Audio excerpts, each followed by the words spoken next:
Des questions?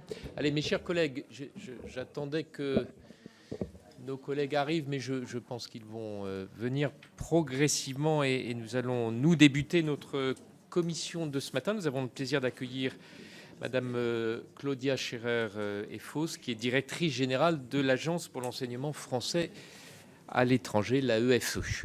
Madame la directrice générale, lors de l'examen des crédits du budget de l'État pour la diplomatie culturelle et d'influence, qui finance la subvention pour charges de service public de l'AEFE, notre commission a récemment pu prendre la mesure des atouts dont dispose le réseau d'enseignement français à l'étranger, mais également des défis renouvelés auxquels il fait face dans un contexte géopolitique évidemment mouvant. En lien avec notre rapporteur pour avis sur ces crédits, notre collègue Claude Kern, qui prendra la parole pour les premières questions dans quelques instants, nous avons donc souhaité approfondir ces sujets passionnants et nous vous en remercions d'avoir répondu à notre invitation. L'AEFE est un établissement public administratif placé sous la tutelle du ministère de l'Europe et des Affaires étrangères et chargé, au terme de l'article 452-2 du Code de l'éducation, d'une double mission. D'abord, assurer en faveur des enfants français établis hors de France les missions de service public relatives à l'éducation et, d'autre part, contribuer notamment pour l'accueil d'élèves étrangers au rayonnement de la langue et de la culture française. L'AEFE exerce ces missions en s'appuyant sur un réseau de 600 établissements répartis dans 138 pays qui accueillaient près de 400 000 élèves à la rentrée de cette année 2024. Ces chiffres sont en croissance continue depuis plusieurs années, avec une augmentation des effectifs de plus de 8% depuis 2019. Cette dynamique de croissance soulève plusieurs questions sur lesquelles nous serions heureux évidemment de vous entendre. D'abord, qu'en est-il de l'objectif CAP 2030, fixé en 2018 par le président de la République et qui visait à atteindre les 700 000 élèves dans le réseau à la rentrée 2030? Si cet objectif semble désormais hors de portée au rythme actuel de progression des effectifs, il n'est cependant pas officiellement abandonné. Quelle est donc, Madame la Directrice Générale, votre feuille de route sur ce point? Et puis, deuxième interrogation, nous avons observé que le développement du réseau repose largement sur des facteurs de croissance externes, c'est-à-dire l'intégration d'établissements partenaires et le recrutement d'élèves étrangers. Comment, dans ces conditions, garantir la pérennité de ce qui constitue l'identité et sans doute l'atout majeur de notre réseau d'enseignement à l'étranger, c'est-à-dire l'unité et la continuité pédagogique d'un établissement à l'autre? Le réseau est par ailleurs très largement touché par la multiplication des tensions et des conflits entre États, évidemment. Notre commission a salué les mesures mises en œuvre, souvent dans l'urgence, pour assurer la continuité des enseignements, je pense particulièrement au Sahel, en Ukraine ou encore en Israël, ainsi que l'engagement des équipes évidemment présentes sur place. Au-delà de ces adaptations dans des zones de conflit ouverts, le réseau fait face à des tensions peut-être à plus bas bruit dans certains pays, en pensant en partie, notamment à l'Azerbaïdjan et la Turquie, vous l'évoquerez probablement. Pourriez-vous nous donner quelques éléments d'information et d'analyse sur ces situations locales et l'avenir de certains établissements français vous paraît-elle par voie de conséquence menacé? Enfin, l'application du principe de laïcité à la française, tel qu'il était traditionnellement accepté ou toléré, est-elle remise en question dans certains établissements ou certains pays? Madame la Directrice Générale, je vais vous laisser la parole pour un propos liminaire d'une dizaine de minutes, après quoi, bien sûr, nous échangerons de façon très directe à travers des questions et ce sera notre rapporteur Claude Kern qui posera, comme je l'ai dit tout à l'heure, les premières questions. Je vais juste terminer mon propos en rappelant que cette audition est captée et diffusée en direct sur le site internet du Sénat. Madame la Directrice, je vous laisse la parole. Merci beaucoup, Monsieur le Président. Je vous remercie de cette invitation à venir vous exposer la situation de l'enseignement français à l'étranger tel qu'il est piloté par l'Agence pour l'enseignement français à l'étranger que j'ai l'honneur de diriger depuis août 2023. À ma connaissance, je crois que la dernière fois qu'une audition a été captée dans le cadre de cette commission, ça remonte à déjà quelques temps. Et c'était mon prédécesseur, Olivier Brochet, qui était venu en 2019 vous exposer le plan de développement. Parce que à ce stade, donc aujourd'hui en janvier 2025, l'Agence pour l'enseignement français à l'étranger est à une étape d'un mouvement qui a été enclenché, s'agissant de l'enseignement français à l'étranger, par le CAP 2030 fixé par le président de la République lors de son discours de mars 2018 à l'occasion de la journée de la francophonie. Et c'est une mise en dynamique, en avant, que ce CAP 2030 a lancé, l'enseignement français à l'étranger ayant, à partir de ce moment-là, vocation à se développer et non plus seulement à conserver l'existant, ce qui a constitué une espèce de révolution un peu copernicienne, et l'agence s'est mise en état de marche pour cela. Elle a été en cela aidée par la loi de février 2022 portant sur la gouvernance et les missions de l'Agence pour l'enseignement français à l'étranger, avec une modification du conseil d'administration de l'agence, avec une présence plus importante des parents d'élèves, dont on n'oublie jamais, et je n'oublie jamais, je répète régulièrement, et qu'ils sont nos partenaires dans cet enseignement français à l'étranger, et que leur contribution représente même un pourcentage supérieur à 50%, pour dire très exactement 53% du budget de l'agence. Décidément, je vais sortir de l'alliance. Cette loi de 2022 également a fait entrer au conseil d'administration un élu supplémentaire des Français de l'étranger, non membre de l'Assemblée des Français de l'étranger, et des experts, également des partenaires de notre travail, de notre mission de développement de l'enseignement français à l'étranger. L'Union ALFM, celle qui fédère les associations d'anciens élèves, considérant que ces anciens élèves sont des atouts importants pour le développement par le caractère exemplaire qu'ils représentent, qui renforce l'attractivité de nos établissements. La représentation des associations flammes, français langue maternelle, dont l'agence, à la demande de sa tutelle, ministère de l'Europe et des Affaires étrangères, assure la distribution de subventions à ces associations, et une représentation également de l'ANEF, l'association pour l'enseignement français à l'étranger, qui était responsable jusqu'à il y a peu de l'octroi de la garantie de l'État pour les emprunts effectués par nos établissements conventionnés.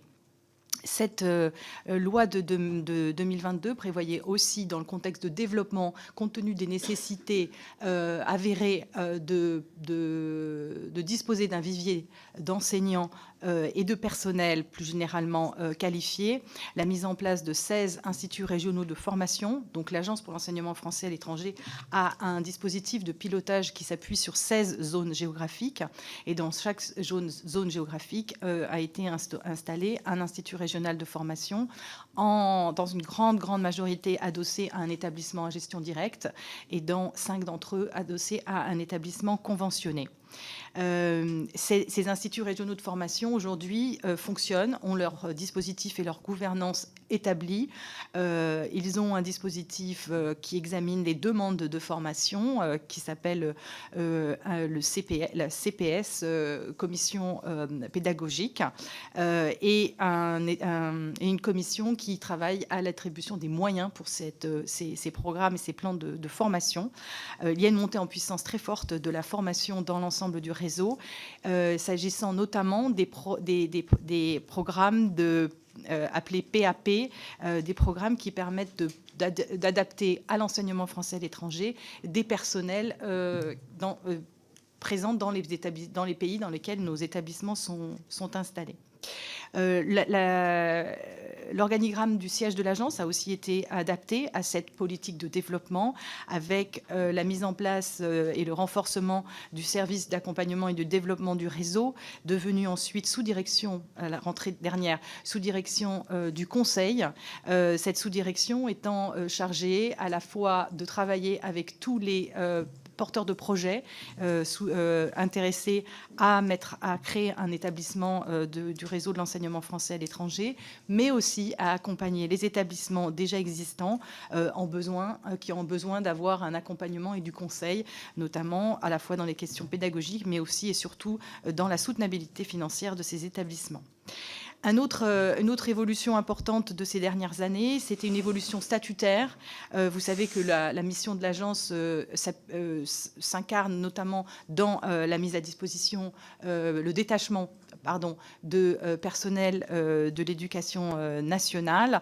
Et s'agissant du personnel d'enseignement, un décret de juin 2022 a modifié le statut, a créé un nouveau statut pour ces personnels enseignants. Ce nouveau statut leur permettant de bénéficier d'avantages qu'ils n'avaient pas auparavant quand on avait ce dispositif dit de faux résidents.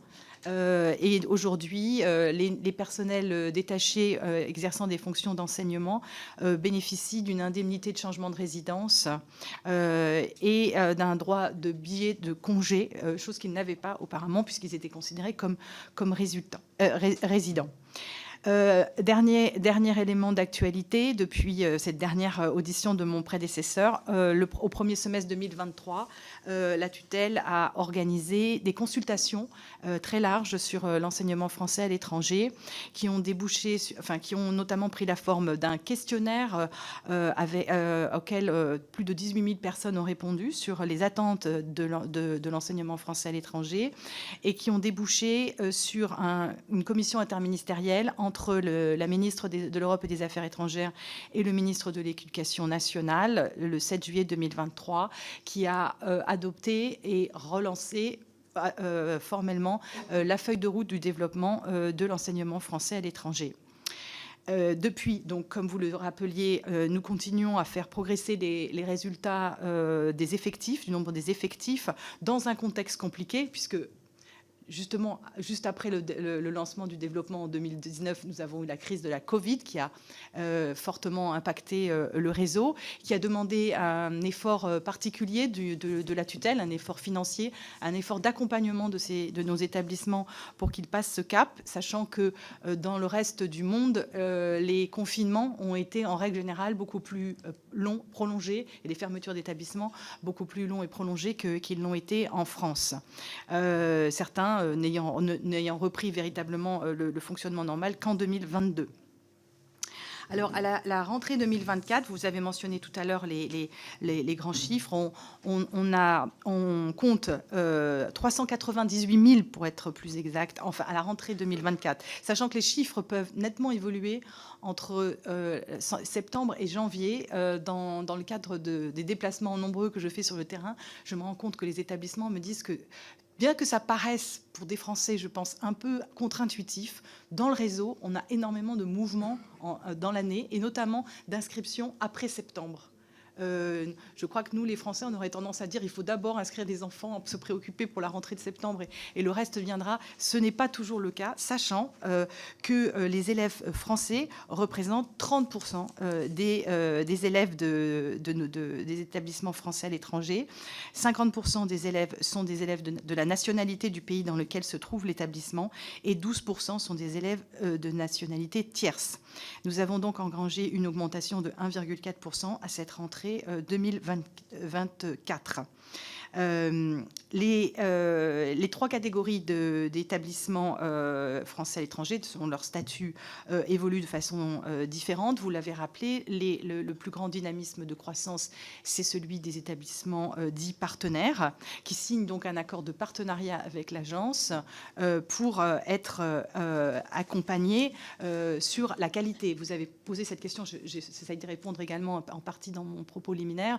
Ce qui fait que nous avons 600 établissements dans le monde, il faut toujours le rappeler, ce sont 600 établissements homologués. Ces 600 établissements figurent dans un arrêté annuel qui est établi à la suite d'une commission interministérielle avec le ministère de l'Éducation nationale, qui se tient généralement à la fin du mois de mai, et qui liste l'ensemble des établissements ayant été jugés homologués, c'est-à-dire fournissant les programmes français et assurant de la qualité de la diffusion de cet enseignement français.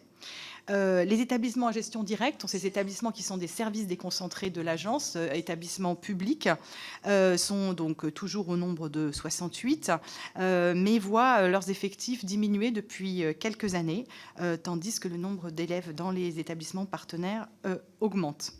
Le nombre d'élèves français a aussi tendance à stagner. À cette rentrée, il n'augmentait que de 0,2% et n'a toujours pas retrouvé son niveau d'avant la crise Covid. Et donc, par rapport à 2019, nous sommes à moins 3,6% d'élèves français. Car la crise a aussi provoqué une évolution de l'expatriation, on le voit bien. Les freins au développement de l'enseignement français à l'étranger, on les connaît, vous les avez mentionnés, certaines crises géopolitiques. Alors je citerai notamment à cet égard la fermeture à la rentrée de septembre 2024 de notre établissement à gestion directe à Niamey au Niger, un établissement qui avait pratiquement 800 élèves et qui, après une année entière de fonctionnement en enseignement à distance, a dû malheureusement fermer. L'agence n'étant pas évidemment en capacité de pouvoir détacher des personnels comme cela est indispensable dans un établissement à gestion directe. Nous avons dû également fermer l'établissement, enfin nous avons dû laisser fermer, puisque c'est un établissement partenaire, l'établissement de Bakou, les autorités d'Azerbaïdjan ayant dénoncé l'accord intergouvernemental qui était le cadre juridique de cet établissement. Nous avons dû constater également à la rentrée 2024 une perte d'effectifs en Turquie, compte tenu de l'interdiction faite par l'État turc de scolariser tout élève ayant la nationalité turque et même franco-turque qui n'ait pas été déjà inscrit dans les établissements avant le 1er janvier 2024. Donc cette impossibilité de scolariser de nouveaux élèves nous a conduit à une perte de 345 élèves à cette rentrée. Il est vrai que les tensions et les conflits, les guerres ont pu aussi affecter profondément certains établissements. Évidemment, je pense aux conséquences de la guerre d'agression de la Russie en Ukraine, qui a provoqué à la fois une forte diminution des effectifs dans notre établissement de Kiev, mais qui depuis remonte. Après un étiage en 2022, il y a déjà une remontée en 2023 et une augmentation encore de 35% des effectifs à la rentrée 2024, compte tenu des investissements importants qui ont été faits pour assurer la sécurité des élèves qui peuvent entièrement suivre les cours si nécessaire dans des abris très sécurisés. Nous avons aussi, conséquence de ce conflit et de la situation de la relation avec la Russie, une diminution importante des effectifs dans notre EGD de Moscou. Même s'il y a une remontée récente aussi, avec 7% d'augmentation des effectifs au lycée, je crois que c'est Alexandre Dumas, de Moscou. Dans d'autres régions où des tensions bilatérales se sont exprimées, des tensions se sont révélées, notamment le Mali et le Burkina Faso, je dois dire que là, la règle que ces tensions provoquent des diminutions ne se retrouve pas. Elle continue à avoir une forte appétence pour l'enseignement français à l'étranger, au Mali notamment, où le nombre d'écoles homologuées augmente et le nombre des effectifs a encore augmenté de 7,5% cette année. Enfin, dans un pays qui a été dans les feux de l'actualité depuis maintenant plus d'un an, mais surtout depuis le mois de septembre, le Liban, qui est toujours le premier pays du réseau de l'enseignement français à l'étranger, avec 64 000 élèves. Il est important de noter que l'importance donnée par les Libanais à l'éducation a fait qu'en dehors des 2 établissements du sud Liban qui ont dû fermer, mais qui d'ailleurs, pour lesquels des solutions alternatives ont été trouvées pour les élèves, les établissements du réseau de l'enseignement français à l'étranger au Liban ont pratiquement continué quasiment tout le temps en présentiel, malgré la guerre, y compris à Beyrouth. Le seul établissement qui n'a pas pu continuer à fonctionner à l'intérieur de ces locaux, c'est le lycée Abdelkader, qui a été réquisitionné pendant plusieurs mois et qui vient de récupérer ces locaux, mais dont les élèves avaient été aussi répartis dans un certain nombre d'établissements et avec des solutions alternatives. Importance donc à nouveau de souligner qu'il s'agit d'un réseau et que dans son fonctionnement, l'agence a pour rôle de le piloter et donc de permettre à ces établissements de traverser des crises comme celle que le Liban vient de traverser. Voilà ce que je voulais dire sur la rentrée. J'aurai plus de chiffres à vous communiquer si vous le souhaitez.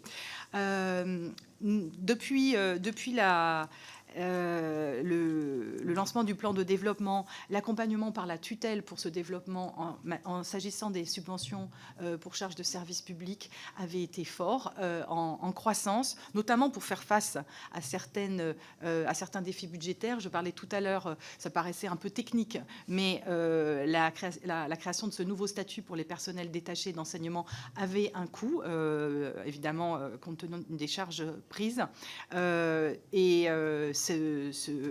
Cette augmentation a été en partie prise en charge par le budget du programme 185, auquel la subvention de charges de service public dont bénéficie l'agence appartient à ce programme.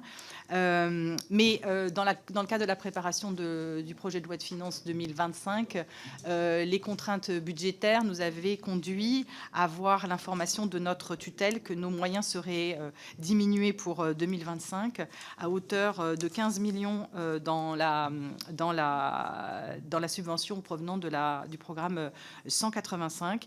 Et le budget initial de l'agence qui a été adopté lors du conseil d'administration du 28 novembre 2024, prévoyait à la fois un budget initial en déficit, mais en déficit réduit par deux mesures. Une mesure de schéma d'emploi plutôt que de carte scolaire, c'est-à-dire le fait qu'une centaine de postes vacants à la rentrée 2025 ne seront pas pourvus. Ça a été travaillé avec l'ensemble des établissements qui sont tous au courant que ces emplois ne seront pas pourvus. Et la promesse de continuer sur les 2 prochaines années avec 50 autres emplois postes supprimés en 2026 et 50 autres en 2027. Nous avons aussi eu comme levier pour réduire le déficit du budget initial, annoncé que nous serions dans l'obligation de réduire les subventions que nous pouvons accorder aux établissements. En 2024, nous avons accordé près de 29 millions d'euros de subventions aux 3 types d'établissements sur des projets précis. Malheureusement, c'est un des leviers budgétaires les plus faciles à activer puisque c'est une subvention et elle est, sachant que les emplois c'est plus compliqué et les contributions des établissements, puisque vous savez aussi, et je le rappelais tout à l'heure, les parents d'élèves sont le principal financeur de l'enseignement français à l'étranger, en réalité à hauteur de 53%. Les contributions données par les établissements, contributions à la rémunération des personnels détachés et participation forfaitaire complémentaire, dite PFC, à hauteur de 6% du chiffre d'affaires des établissements, ne peuvent pas être modifiées en cours d'année. Et c'est pour cela que nous n'avons pas pu utiliser ces leviers pour diminuer le déficit du budget initial 2025. J'en terminerai là. Je pense que j'ai dû dépasser les 10 minutes. Merci beaucoup. J'ai essayé de commencer à répondre à quelques questions. De toute façon, je pense que les questions vous amener à revenir sur certains points, très certainement. Première question de notre rapporteur, Claude Kern. Merci, Monsieur le Président. Merci, Madame la Directrice Générale, pour votre présence aujourd'hui et les informations dont vous nous avez fait part. Moi, je vais peut-être revenir tout d'abord sur les perspectives financières de l'AEFE. Le budget a été adopté hier en séance publique par le Sénat et prévoit une baisse de crédit, vous l'avez d'ailleurs signalé, au titre de la subvention de l'agence. À cette baisse qui sera très probablement amplifiée par l'amendement gouvernemental de Rabault, s'ajoute l'augmentation de la contribution de l'agence au titre du CES pension. une baisse qui est plus importante qu'annoncée, va probablement atteindre les 25 millions d'euros, cette baisse totale. Pourriez-vous nous préciser la situation financière actuelle de l'AEFE ? Vous nous avez déjà parlé comment vous allez faire face à cette évolution budgétaire, mais par rapport à votre plan d'économie qui inclut les suppressions d'effectifs, pouvez-vous nous dire quel type de missions vont être impactées? Et puis, quelles seront les conséquences par ailleurs, les baisses qui sont versées aux établissements par l'agence vont très probablement les conduire à augmenter le montant des frais de scolarité. Pour ce qui est du développement du réseau, pouvez-vous nous dire comment les 11 pays cibles sur lesquels sont concentrés les efforts d'expansion ont-ils été choisis? Je rappelle pour nos collègues qu'il s'agit de l'Arabie saoudite, du Brésil, de la Côte d'Ivoire, de l'Égypte, des Émirats arabes unis, des États-Unis, de l'Inde, du Mexique, du Nigeria, de la République démocratique du Congo et du Sénégal. Quelle appréciation portez-vous aujourd'hui sur ce ciblage et vous paraît-il devoir évoluer? Ensuite, en ce qui concerne le nombre d'élèves boursiers dans les établissements du réseau, est-ce que ce nombre a évolué au cours des dernières années? Et quelles sont, selon vous, les causes de cette évolution? Puis, pouvez-vous nous donner quelques précisions sur la montée en puissance des instituts régionaux de formation, ces IRF, qui sont destinés à assurer la montée en compétence des personnels locaux? Quelles sont les formations qu'ils proposent aujourd'hui et est-il envisagé d'étoffer le nombre de ces IRF qui sont aujourd'hui au nombre de 16? Pour les collègues, je rappelle que celui de Madagascar a été inauguré par notre collègue Michel Laugier, ici à ma droite. Enfin, pour terminer, il y a une première cohorte du baccalauréat français international qui a été diplômée au mois de juin 2024. Quel premier bilan faites-vous de ce dispositif et fait-il peser des contraintes particulières sur le réseau d'établissements de l'AEFE? Voilà quelques questions complémentaires. Madame la directrice, on vous laisse répondre. Merci. Sur la question de la baisse de la subvention, qui donc s'annoncerait encore plus importante que celle qui était prévue. En fait, c'est-à-dire, quand vous dites 25 millions, je suppose que c'est par rapport aux 22 que je vous avais indiqué en novembre, c'est-à-dire qui inclut la baisse de la subvention et l'augmentation de la cotisation des pensions civiles, et ce qui ensemble... oui, qui est encore un deuxième bravo, parce qu'il y en avait déjà eu un après le vote de notre budget initial. Je rappelle que ce que je disais tout à l'heure, à savoir que les marges de manœuvre à court terme de l'agence pour tenir compte de ces diminutions de subventions de charges de service public sont assez limitées dans la mesure où les personnels sont en place. C'est pour ça que nous avons travaillé sur les postes vacants à la rentrée prochaine et que nous avons fait cette carte, ce schéma d'emploi sur 100 personnels au lieu de 50 parce qu'il fallait tenir compte de l'année entière. Or, ils ne seront en fait vacants qu'à partir du mois de septembre prochain.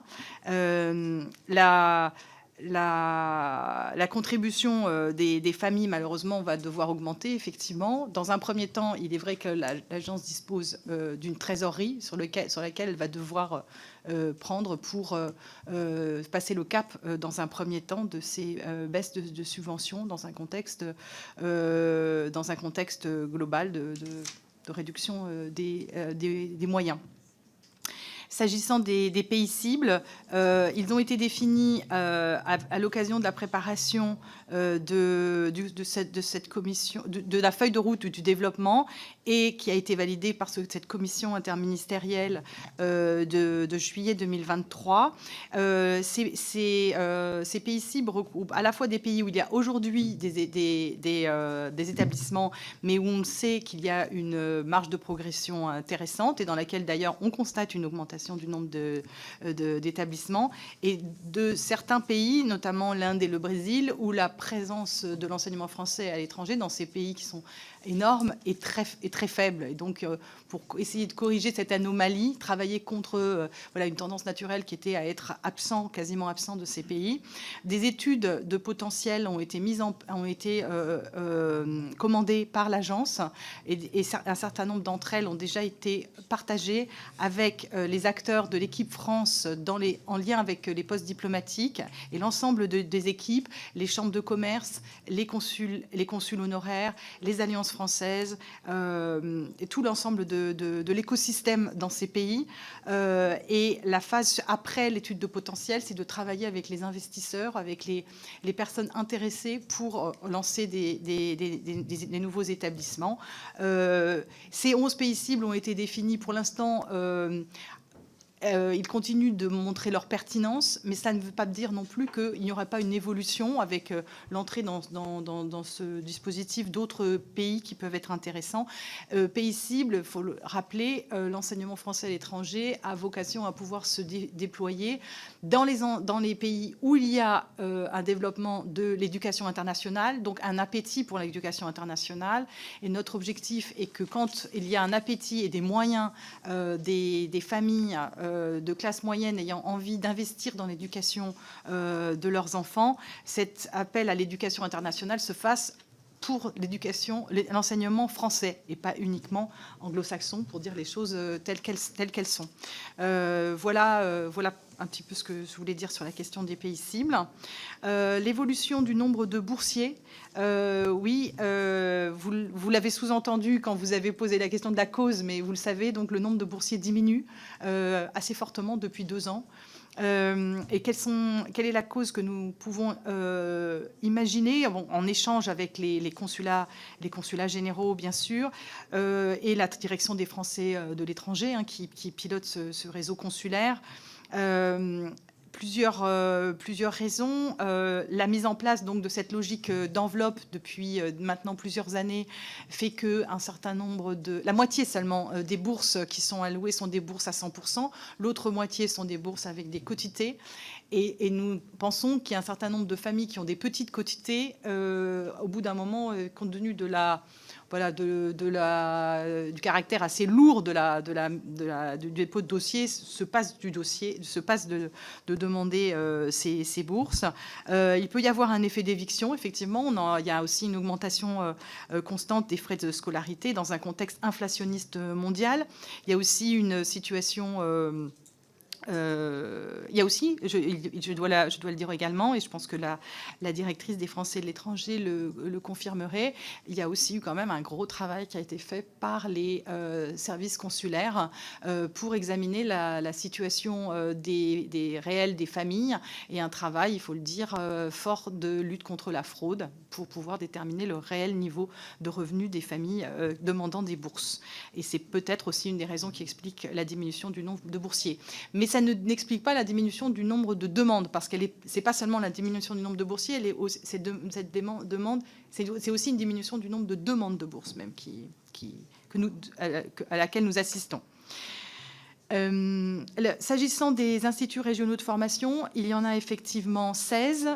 Sachez aussi qu'un certain nombre d'entre eux ont une antenne. Par exemple, l'Institut régional de formation qui est adossé au lycée français de Lomé a une antenne à Abidjan, parce que le réseau ivoirien, qui est un des pays cibles du développement, est en pleine croissance, est un bassin important d'écoles, et donc a une demande forte de formation sur place. Il y a aussi une antenne de l'IRF d'Abu Dhabi au Caire. Donc il y a en fait plus que exactement 16 endroits où il y a des instituts régionaux de formation. Ces instituts régionaux de formation fonctionnent donc avec des formateurs. Nous avons 292 formateurs de statut de formateurs déployés à travers le réseau. Tous ne sont pas forcément en place dans les IRF. Ils sont parfois aussi placés, notamment pour ce qui est des formateurs du premier degré, dans un certain nombre d'établissements ou dans un autre pays où il y a un besoin important de formation. Par exemple, je cite comme ça la Mauritanie. Le dispositif Alors, pour que je vous donne exactement le dispositif, je vous ai cité une des formations qui est très demandée, qui est une formation vraiment accompagnant le développement du réseau. C'est cette formation PAP de professionnels à professionnaliser, de professeurs à professionnaliser. Mais il y a aussi un déploiement de formation dans tous les domaines, de formation continue aussi pour les personnels, de diplomation avec la mise en place de Master MEF en lien avec des académies et des universités. Le Master MEF pour les formateurs du premier degré. On déploie cette année des Master MEF pour des professeurs du deuxième degré, aussi pour le secondaire. Le nombre de personnels formés atteignait pour l'année 2023-2024, 40% des personnels avaient eu accès à une formation. Nous mettons en place également une formation sur l'école inclusive, l'école et l'éducation et les pratiques inclusives, des parcours de management des organisations scolaires. Il y a un très grand travail qui est fait en amont et en lien avec les cellules de formation continue des établissements pour adapter et proposer les formations les plus demandées par les personnels. Et enfin, le bac français international, merci de l'avoir rappelé. Effectivement, le bac français international est une des réponses et un des éléments du développement de l'attractivité du réseau de l'enseignement français à l'étranger. Dans ce contexte de développement, il s'agit d'attirer les élèves. Et ce bac français international a eu d'excellents résultats. Pour dire la vérité, on se demandait, puisque c'est un dispositif très exigeant qui comprend énormément d'heures de cours et qui n'est pas demande beaucoup d'investissement de la part des élèves, mais les résultats ont été encore nettement. Déjà, les résultats du baccalauréat dans le réseau sont très bons, mais alors le BFI c'est encore meilleur, avec un niveau de mention extrêmement élevé. Et donc, il a vraiment trouvé son public et nous l'accompagnons évidemment pour sa reconnaissance dans l'enseignement supérieur, que ce soit en France, il est bien signalé dans Parcoursup, et dans l'enseignement supérieur dans le reste du monde. Merci. Je vais prendre maintenant l'ensemble de vos questions. Je vous invite bien sûr à les noter, en commençant par celle de Yann Chantrel, qui par ailleurs est président du groupe d'études sur la francophonie. Merci, Monsieur le Président, Madame la Directrice.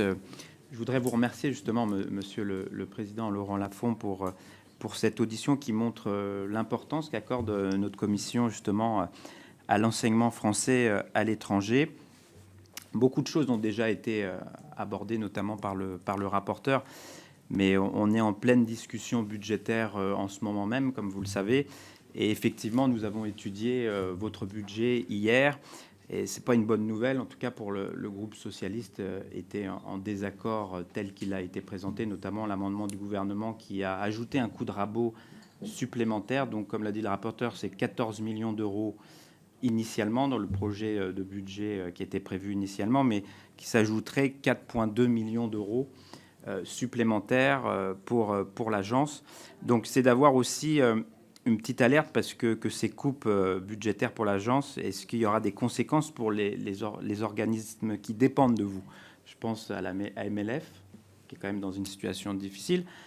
Et il y a aussi Flamme, qui est un programme aussi pour lequel on est très attaché. D'ailleurs, on a rendu un rapport pas plus tard que le mois d'octobre avec nos collègues Catherine Belriti et Pierre-Antoine Lévy pour défendre justement ce programme, qui n'est pas très coûteux, ce n'est pas le budget le plus important de l'agence, et pourtant il permet de bénéficier d'un enseignement quand même malgré tout à travers des cours du soir ou du samedi en français qui est important. Donc est-ce que ce programme sera touché? Ensuite, il y a également la question du bornage. Vous l'avez évoqué dans votre propos liminaire, depuis 2019, les enseignants détachés dans le réseau ne peuvent plus être maintenus dans cette position de détachement au-delà de 6 années scolaires consécutives.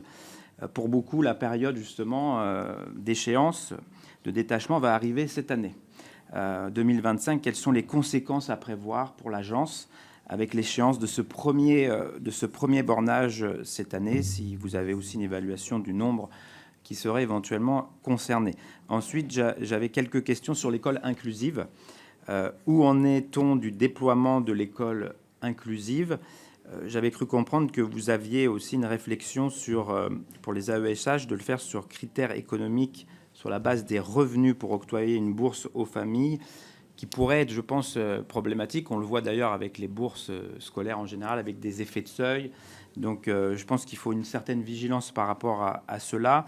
Et on s'aperçoit aussi en se déplaçant et en échangeant avec la communauté éducative qu'il est peut-être aussi des fois nécessaire de former les encadrants également, les membres de la communauté éducative pour assurer un meilleur accueil des enfants à besoins particuliers, au-delà des fois même des CA, des conseils d'administration. On sent qu'il y a un besoin de sensibilisation également, et pas uniquement des proviseurs spécifiquement.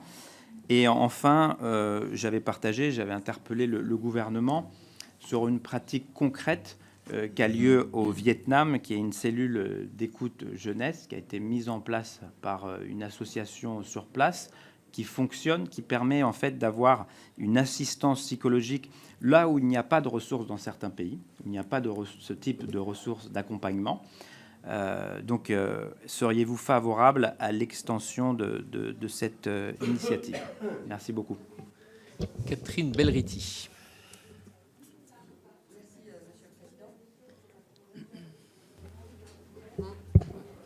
Voilà, merci Monsieur le Président. Merci Madame pour votre exposé très complet. Alors, un certain nombre de questions ont déjà été posées et donc je voulais revenir sur quels sont les principaux axes stratégiques que l'AFE prévoit de mettre en œuvre dans les années à venir pour renforcer son réseau mondial d'établissements, notamment en matière de développement pédagogique, de soutien au personnel et d'accompagnement des élèves dans un monde en mutation, et comment l'AFE accompagne-t-elle concrètement les établissements situés dans des zones touchées par des crises politiques, économiques ou sociales, tant en termes de sécurité, de continuité pédagogique que de maintien du lien avec les familles et les personnels. Je vous remercie. Mathilde Olivier. Merci, Monsieur le Président, et merci, Madame la Directrice, pour cette présentation. Moi aussi, je voulais revenir sur la question budgétaire, bien sûr, qui est au cœur de nos débats actuellement au Sénat. J'avais le chiffre de 38,8 millions d'euros de déficit pour l'AEFE sur l'année 2025. Je voulais juste avoir la confirmation par vous que c'était ce chiffre-là. Et bon, je crois que vous n'avez pas encore les éléments, mais comment le nouveau coup de rabot qui a été annoncé par le gouvernement de 25 millions peut potentiellement venir heurter ce budget déjà en déficit de l'AEFE.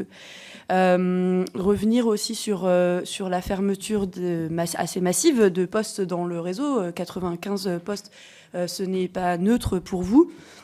Dans le contexte de l'objectif CAP 2030, et notre rapporteur Claude Kern en avait parlé lorsque nous avions étudié les budgets, il nous semblait à la Commission assez irréaliste aujourd'hui d'avancer vers cet objectif de CAP 2030, vu les budgets qui sont aujourd'hui alloués à l'agence.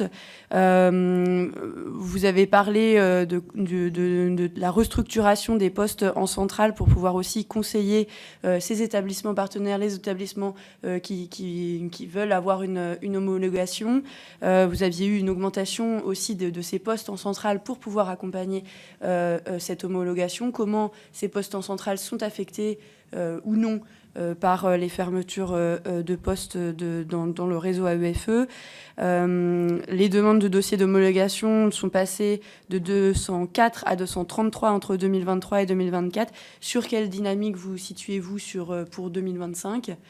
Sur le détachement, le collègue Yann Chantrel en a déjà parlé. Peut-être revenir aussi sur la question de la réduction des subventions aux établissements dont vous nous avez parlé. Est-ce qu'on peut avoir un petit peu plus de détails sur les subventions? J'imagine qu'il y avait un certain nombre de subventions qui étaient déjà dans les tuyaux et que vous avez du coup décidé de supprimer. Voilà. Donc, sans doute pas, mais voilà, quel impact un petit peu plus concrètement de la réduction de ces subventions aux établissements. Et puis, pour finir, revenir sur la situation en Turquie que vous avez évoquée. J'étais en Turquie en début d'année 2025. L'inquiétude est présente partout avec tous les acteurs qu'on rencontre en Turquie. Ils attendaient une annonce, ou en tout cas une fin des négociations pour la fin du mois de janvier, que ce soit négatif ou que ce soit positif, pour que soit les familles, les professeurs puissent se projeter dans la suite. Est-ce que vous pouvez nous donner quelques éléments? Je crois qu'il y avait une délégation turque qui devait venir à Paris. Est-ce que ces négociations ont pu avancer? Merci beaucoup. Pierre Ouzoulias. Merci, Monsieur le Président. Merci, Madame la Directrice Générale, pour votre propos. Moi, j'aimerais revenir sur les questions que vous a posées le Président de notre commission, notamment sur la laïcité et sur les programmes. L'enseignement français à l'étranger, il est important aussi pour défendre les idées de la France, la culture de la France et ses principes, et au premier rang duquel la laïcité. Comment elle s'applique dans vos établissements? Est-ce que la loi de 2004 s'y applique? Et par ailleurs, est-ce qu'aujourd'hui on voit une augmentation des pressions des États pour influer sur les programmes des écoles? Je crois avoir compris que c'était le cas en Turquie, mais ça pourrait être le cas aussi aux États-Unis, en Argentine et ailleurs, malheureusement. Donc, face à des États qui vous demanderaient de soumettre les programmes français à un certain nombre de normes politiques, quelle serait votre réaction dans la négociation? Ou alors vous estimeriez que finalement on ne pourrait pas respecter les dictats de ces États, et dans ces cas-là, il faudrait fermer les formations. Je vous remercie. Laure Darcos. Merci, Monsieur le Président. Merci beaucoup, Madame, pour toutes vos éclairages. Moi, je revenais aussi sur un autre pays qui est le Maroc. Je reviens avec mon collègue Max Brisson d'une mission au Sahara occidental, où nous avons pu voir à Darla une école française, mais qui n'est pas sous l'égide de l'AEFE, au vu du réchauffement des relations diplomatiques avec ce pays très important, je pense, pour la France. Est-ce que vous comptez... d'abord, est-ce que vous avez vu vous-même peut-être un peu de relations distendues pendant ces 2 ans, ou est-ce que, comme nos groupes d'amitié France-Maroc et Maroc-France du Sénat, les liens sont restés toujours aussi forts avec ce pays? Et comptez-vous, du coup, développer dans ces territoires plus au sud un peu plus de présence de l'AEFE? Je sais qu'en tout cas, ils sont en demande. Le directeur de l'école et du lycée, il y a même un lycée, hein, donc on passe le bac, nous en a parlé avec Max Brisson. Voilà. Samantha Cazebonne. Oui, merci, Monsieur le Président, Madame la Directrice Générale. Je tenais d'abord à féliciter et vraiment sincèrement vos équipes et tous ceux qui s'engagent pour l'enseignement français à l'étranger, parce que je crois vraiment que nous ne prenons pas assez conscience sur leur territoire national je dirais, de ce réseau qui est non seulement unique, mais qu'on nous envie partout dans le monde.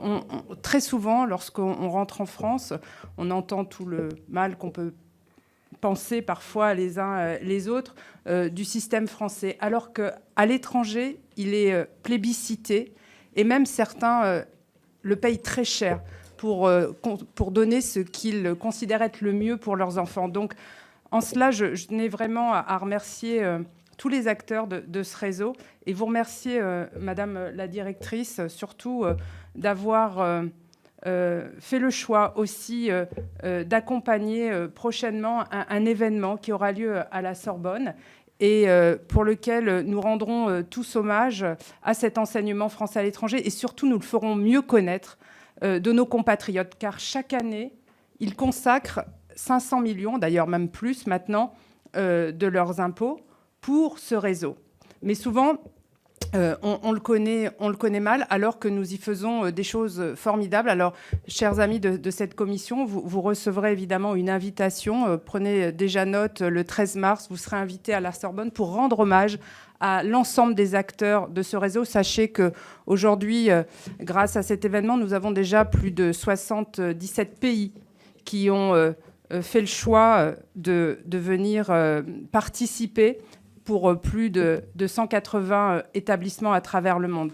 Et moi, j'avais une petite question qui découlait de tout ça, puisque, comme je le disais, nous consacrons les uns les autres près de 500 millions, même plus de 500 millions, au financement de ce réseau, ce qui est très bien, et nous le faisons parce qu'effectivement, ce réseau en a besoin. Mais je m'aperçois qu'il y a peut-être des leviers, plutôt que de demander toujours aux contribuables français, qui fait déjà son maximum, que nous n'utilisons peut-être pas assez. Alors, vous avez tout à l'heure parlé, effectivement, des investisseurs privés. C'est aussi eux qui permettent le développement du réseau. Mais je pense que nous n'investiguons pas assez dans les relations bilatérales avec les pays.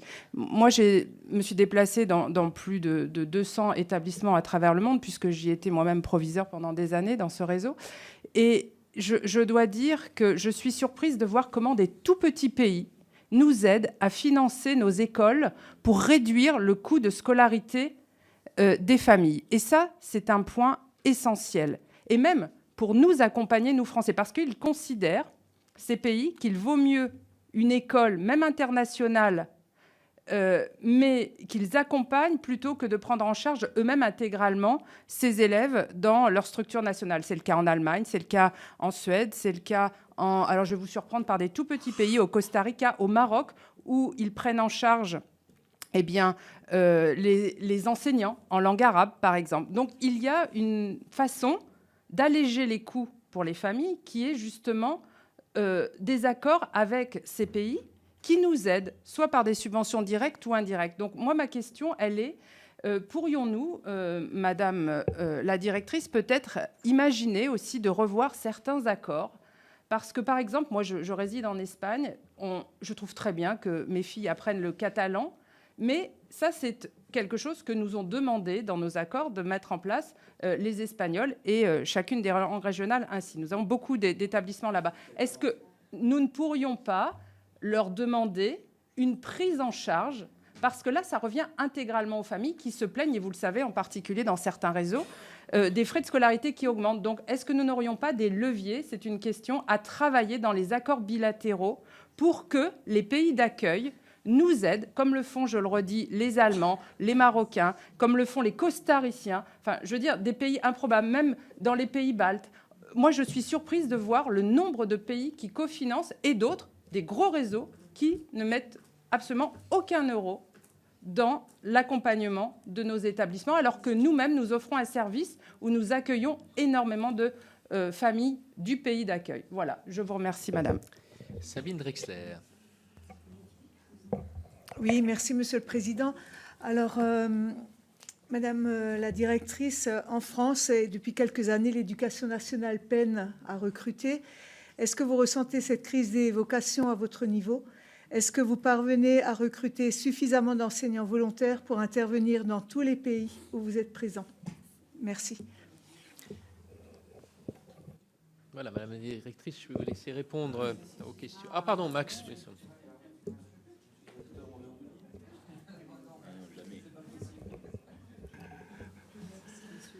Max Brisson. Madame la directrice, je ne suis pas, à différence de sénateurs représentant les Français établis hors de France, un spécialiste du réseau d'enseignement français à l'étranger.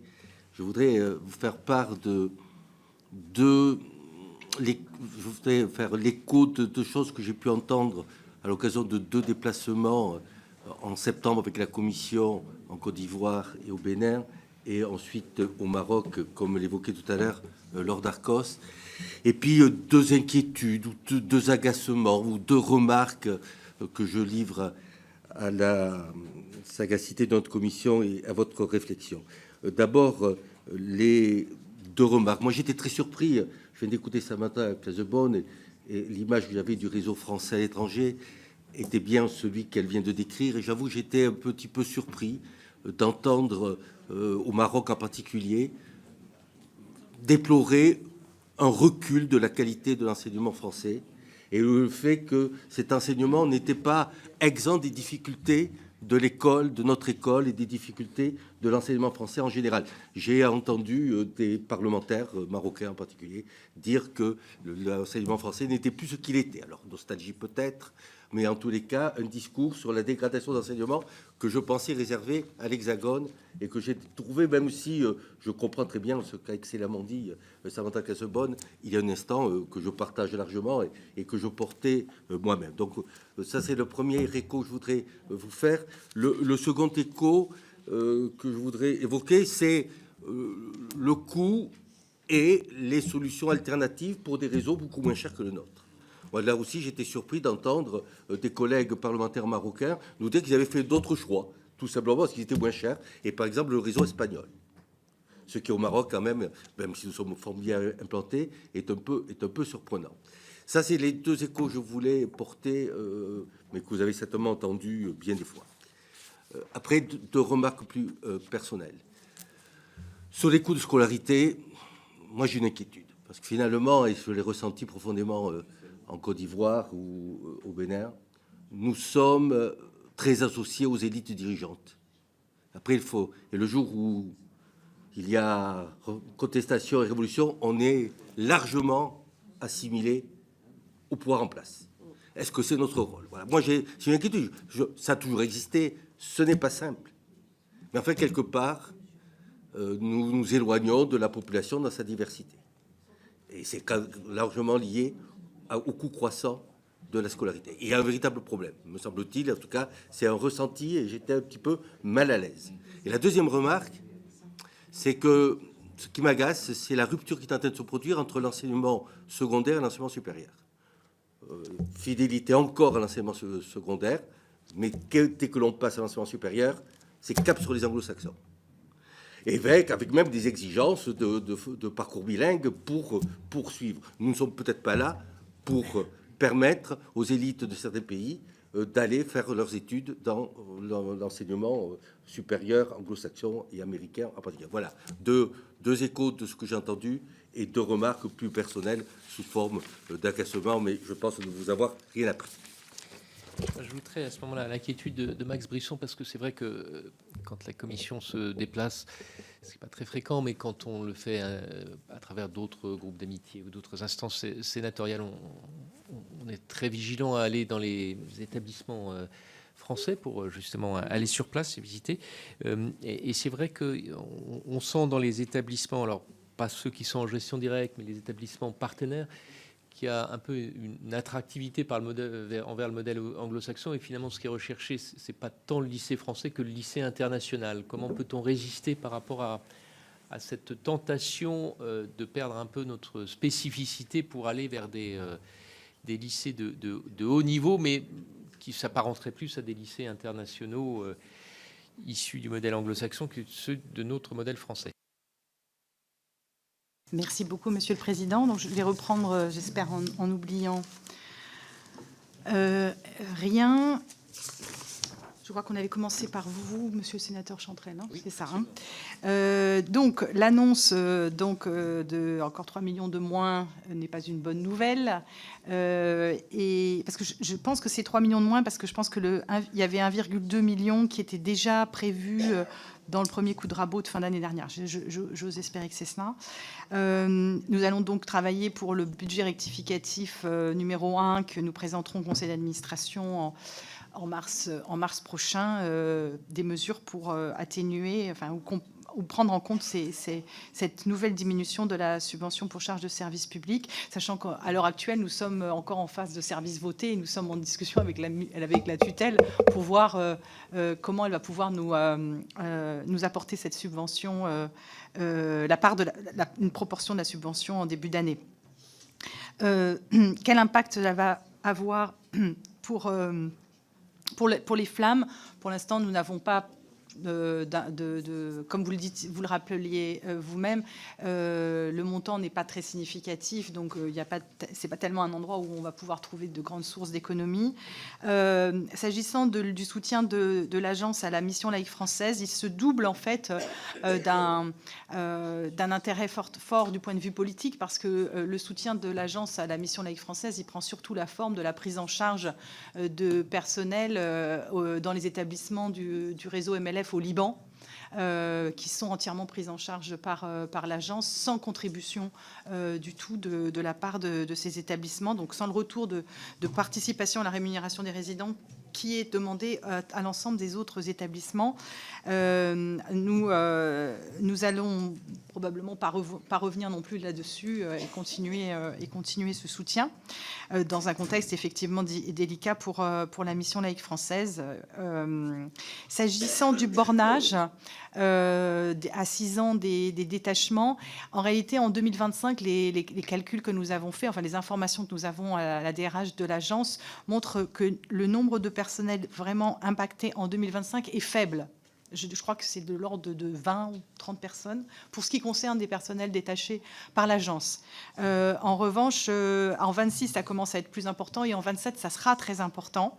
Et il importe de travailler avec le ministère de l'Éducation nationale à ce que ça part de l'engagement qui est de faciliter la mobilité, puisque c'était ça l'idée du bornage, soit bien réalisée. Alors, en fin d'année dernière, il y a eu des travaux qui ont été impulsés par une question, je pense qu'il y a vraiment un lien de cause à effet de votre question, Madame la sénatrice, à la ministre, Madame Genté, qui ont débouché en fin d'année par la publication d'un guide au retour, parce que en fait, la mobilité, c'est le départ, mais c'est aussi le retour, parce qu'on part d'autant plus facilement que l'on sait qu'au retour, on sera mieux prise en compte. Il y a aussi dans ce guide de retour, qui n'est pas la panacée complète, mais c'est, je trouve, et d'ailleurs je l'ai salué dans les réseaux sociaux, un geste important de la part du ministère de l'Éducation nationale de souligner les compétences développées par les personnels qui partent en détachement et qui comment dirais-je, invite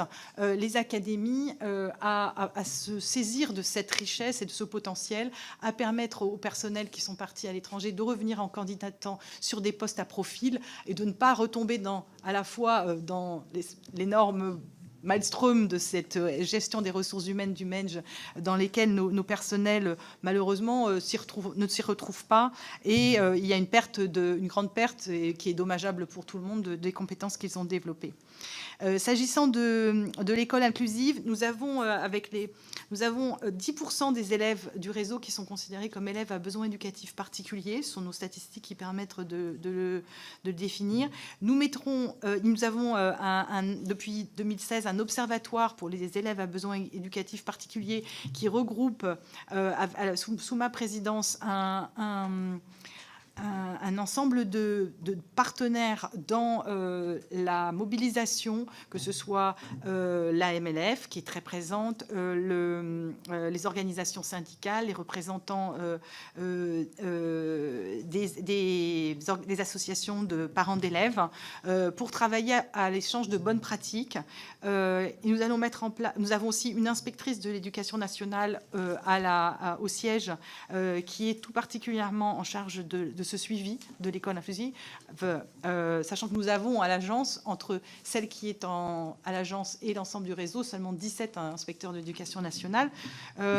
Et ils vont travailler on va travailler avec l'INSEI, je crois, l'Institut national pour l'éducation inclusive, à la mise en place d'un programme de formation pour les AESH. Mais il y a déjà un DU école inclusive qui est proposé dans le cadre des IRF pour les encadrants.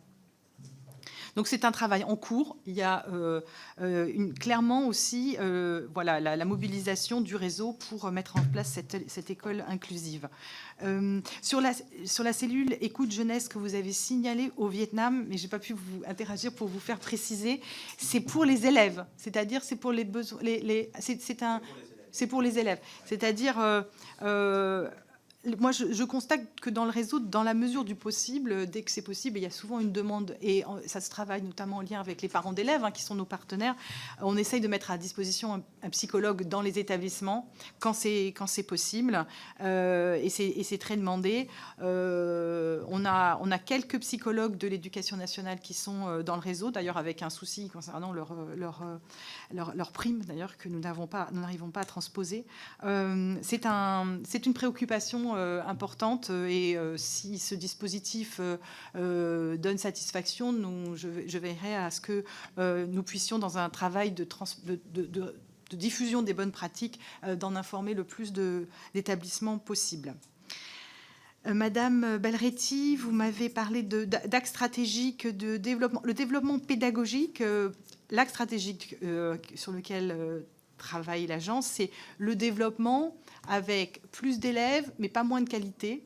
Et cela suppose de la formation continue des personnels détachés, parfois détachés depuis longtemps, puisque nous avons encore la moitié des personnels détachés d'enseignement qui sont dans l'ancien statut de résident et qui ne sont pas concernés par le bornage non plus.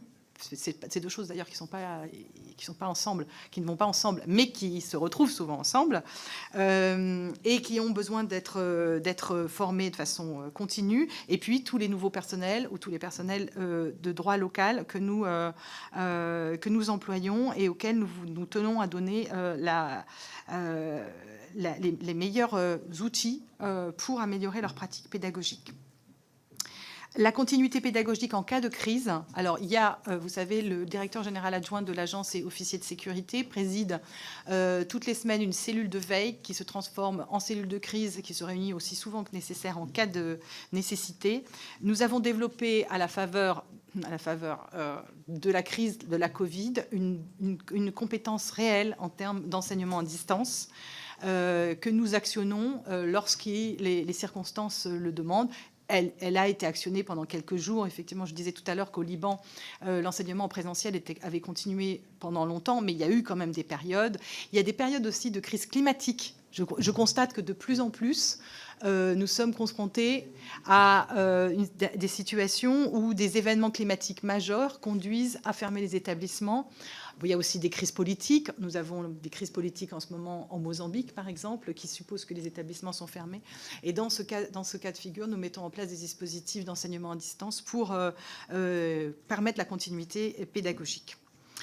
Madame Olivier, donc oui, le budget va être encore plus déficitaire, je pense, mais comme je vous le disais tout à l'heure, je disais en réponse à une autre question, nous allons voir comment, si nous pouvons encore en absorber une partie sur la trésorerie ou pas. Est-ce que les effectifs au siège vont être touchés par les modifications, enfin la réduction du budget? Il est sûr que les effectifs au siège, compte tenu des objectifs de développement, s'étaient renforcés. Nous étions dans une tendance, je pense, on a augmenté de 20, je crois, le nombre des effectifs, c'est-à-dire pratiquement 10% les 4 dernières années. Je pense que ça va être un plateau. Je ne peux pas encore le confirmer, ça probablement un plateau. Sur les demandes d'homologation, il continue à y avoir une forte demande d'homologation. Cette année, comme l'année dernière, nous avons eu 26 nouveaux établissements homologués à la rentrée 2024. Il y en avait eu 23 l'année précédente. Et la tendance est la même pour cette année. Il y a énormément de missions pour les nouvelles homologations d'établissements nouveaux et pour des extensions d'homologation pour les établissements existants. L'impact d'une diminution des subventions, alors elles ne sont pas pluriannuelles, les subventions, donc en réalité celles qui ont été attribuées l'année dernière, elles sont attribuées, et l'enveloppe pour 2025, en réalité elle n'est pas tout à fait fixe, puisque justement elle risque de devoir évoluer en fonction de la subvention que nous recevons et des équilibres budgétaires que nous serons obligés de respecter. S'agissant de la situation en Turquie, nous la suivons avec beaucoup d'attention. Il n'y a pas d'éléments nouveaux pour le moment. Il n'est qu'à souhaiter que nous puissions avoir une idée un peu plus claire de ce qui peut se passer pour pouvoir accompagner les familles et les personnels à une situation qui pourrait se dégrader, mais dont nous espérons encore très fortement qu'elle puisse ne pas se dégrader. Monsieur Ozovias, pardon, j'ai mal écrit. S'agissant de la laïcité des valeurs de la République, donc l'enseignement français à l'étranger est là pour appliquer l'enseignement français, les valeurs de la République, et parmi celles-ci, le principe de laïcité. Ceci étant dit, nos établissements à l'étranger sont des établissements dans des pays étrangers, qui sont des établissements privés et qui sont obligés de respecter la loi locale. Donc, on ne peut pas appliquer, nos lois n'ont pas d'application extraterritoriale. Et donc, la question très précise sur la loi 2004, elle ne s'applique pas directement dans nos établissements. En revanche, nous avons comme mission, une mission délicate, un travail sur la ligne de crête, de pouvoir, dans les pays où cette mise en œuvre de la laïcité telle qu'elle est mise en œuvre en France est délicate, à y travailler avec le plus de diplomatie et de travail avec les familles et avec les autorités locales en lien avec le poste diplomatique. Il y a un certain intérêt à plus nos établissements. Pour être un établissement homologué, et c'est pour ça aussi que c'est un peu verrouillé, il faut que les établissements soient agréés dans le pays. Nous n'avons pas d'école clandestine. Donc, ça suppose un droit de regard. Alors, c'est aussi lié, ça suppose un certain droit de regard des autorités sur ces établissements où, n'oublions pas, je voulais rappeler, 57% des élèves sont des élèves nationaux. Donc, c'est des pays qui acceptent que nos programmes soient inculqués à leurs propres citoyens. Certains voudraient d'ailleurs avoir la même réciprocité.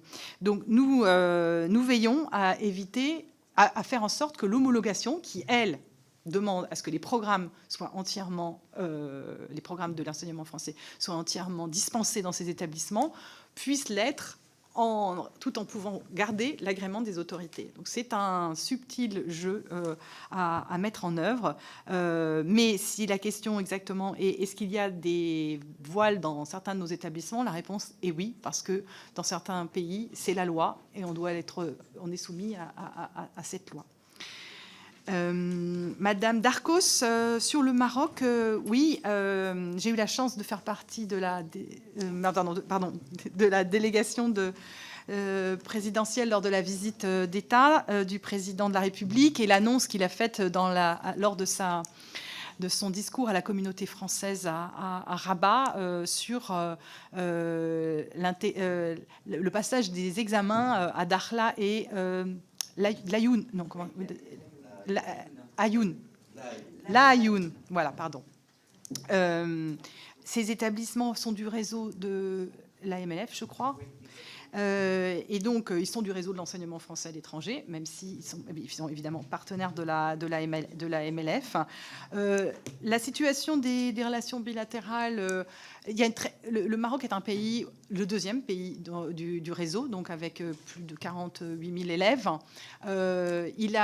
Il a très bien, vaillamment traversé une période de relations bilatérales, disons, un peu plus refroidie, avec un gel des homologations imposées par les autorités. Et donc, nous espérons pouvoir continuer le développement, parce qu'il y a toujours beaucoup d'appétit, beaucoup d'envie pour l'enseignement français au Maroc, et y compris au Sahara occidental.